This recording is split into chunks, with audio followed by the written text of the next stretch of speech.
श्री स्वामी अक्कलकोट स्वामी आता हरले तहान हरली रे, आता हरले तहान हरली रे, माझे कुंठले रे मागणे, माझे कुंठले रे मागणे, चरणी तुझिया पातलो दंगलो, चरणी तुझिया पातलो दंगलो, नाथ झाले माझे जन्माये, आता हरली तहान हरली रे, आता हरली तहान हरली रे, श्री स्वामी अक्कलकोट स्वामी, श्री स्वामी अक्कलकोट स्वामी.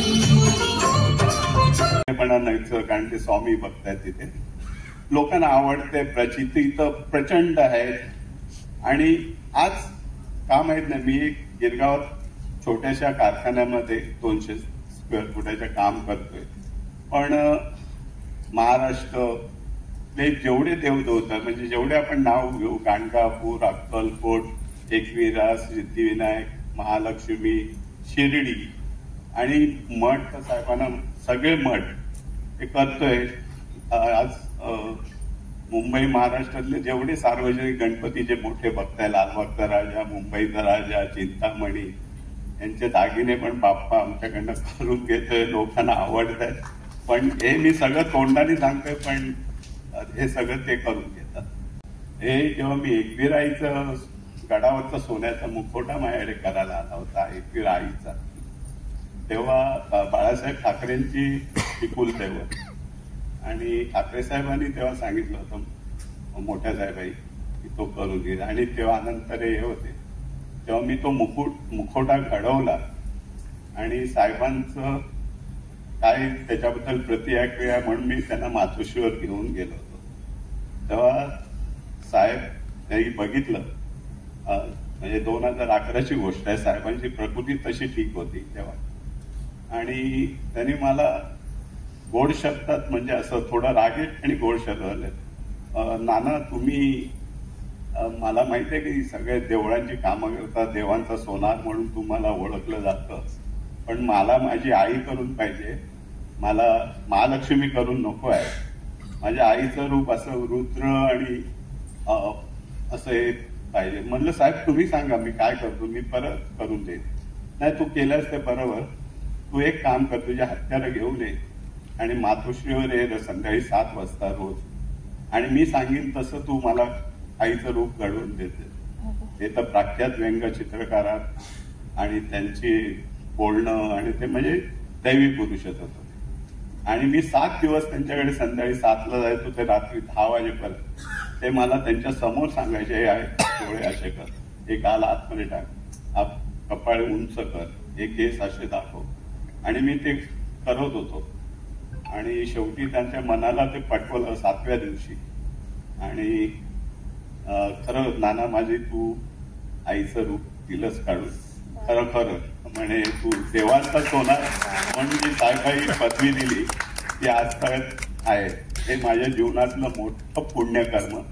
आणि या कामामुळे बरेच आपल्या ह्याच्यातले लता मंगेशकर दिदी आणि कित्येक लोकांची कामं करतो, सहवास लाभतो. हे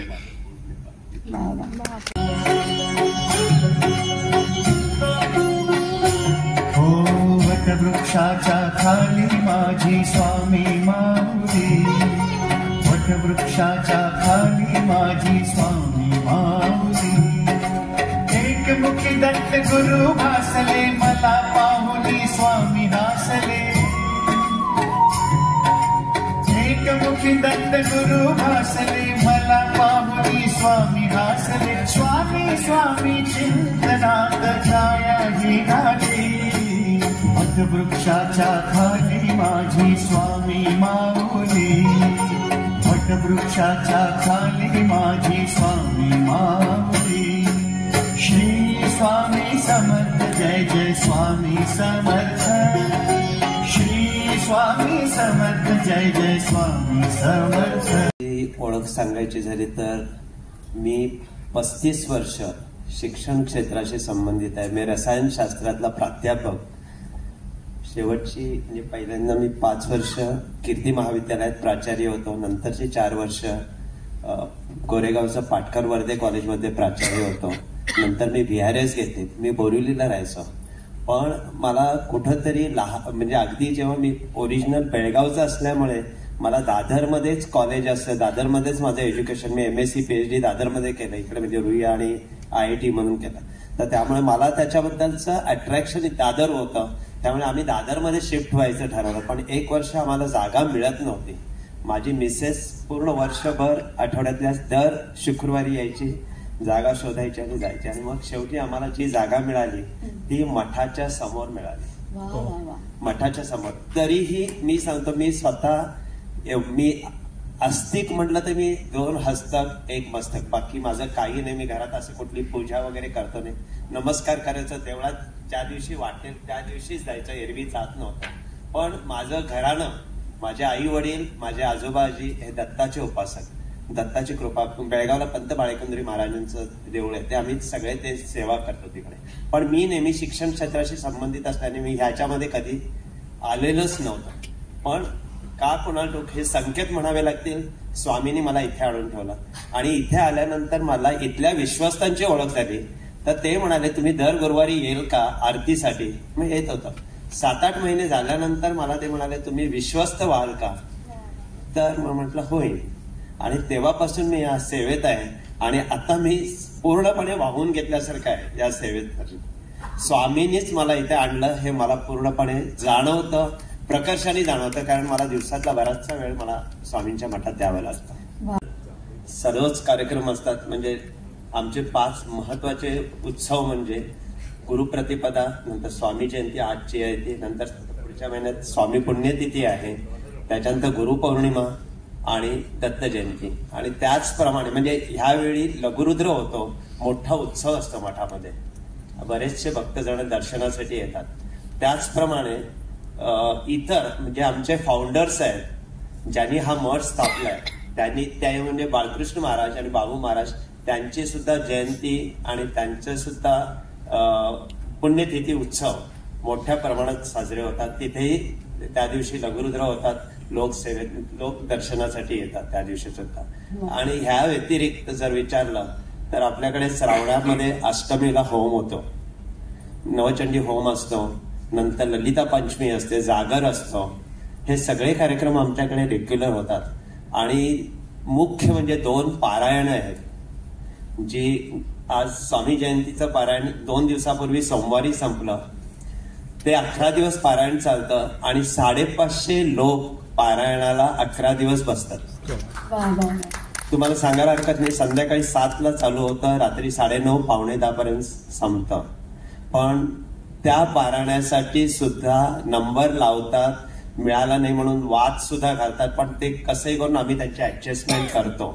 स्वामी जयंतीचं पारायण 11 दिवस चालते. स्वामी पुण्यतिथीचं पारायण आता 25 एप्रिल पासून चालू होईल. 6 मेला स्वामींची पुण्यतिथी आहे.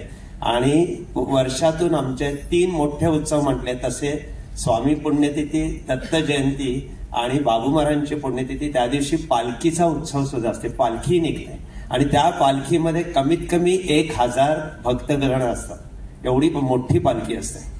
तर हा अनुभव एक वेगळाच आहे स्वामींच्या. आम्ही गेले कित्येक वर्ष, मला वाटतं 20-25 वर्ष झाली असतील, मोर दॅन दॅट, कदाचित 30 वर्ष पण झाली असतील. आम्ही स्वामी भक्तांना महिन्यातून एकदा आम्ही मेडिकल एक कॅम्प भरवतो. कॅम्प पडण्यापेक्षाही लोकांची ऍप्लिकेशन्स घेतो की ज्यांना दुर्धर रोग झालेत, हॉस्पिटलमध्ये आहेत आणि त्यांना वैद्यकीय मदत पाहिजे. ती वैद्यकीय मदत आम्ही देतो. पण त्या वैद्यकीय मदतीसाठी आम्ही काही निकष ठेवलेत. त्यातलं म्हणजे पहिलं म्हणजे तुमच्याकडे रेशन कार्ड, नंतर तुमचं आधार कार्ड पाहिजे, तुमचं इन्कम 1 लाखाच्या आत पाहिजे, म्हणजे कलेक्टरचं सर्टिफिकेट पाहिजे आणि डॉक्टरचं एस्टिमेट पाहिजे. एवढ्याच गोष्टी लागतात आम्हाला. ते जर आणून दिलं, तुमचे नातेवाईक असो, कोणी असो, ज्यांचं इन्कम कमी असेल तर त्यांना आम्ही ती वैद्यकीय मदत देतो. आणि तुम्हाला सांगायला हरकत नाही, आज आमच्याकडे पूर्ण भारतातून वैद्यकीय मदतीसाठी ऍप्लिकेशन्स येतात महिन्याच्या 1 शनिवारी. म्हणजे त्याच्यात बिहार आहे, उत्तर प्रदेश आहे, ओरिसा आहे, महाराष्ट्रातली नागपूर पासून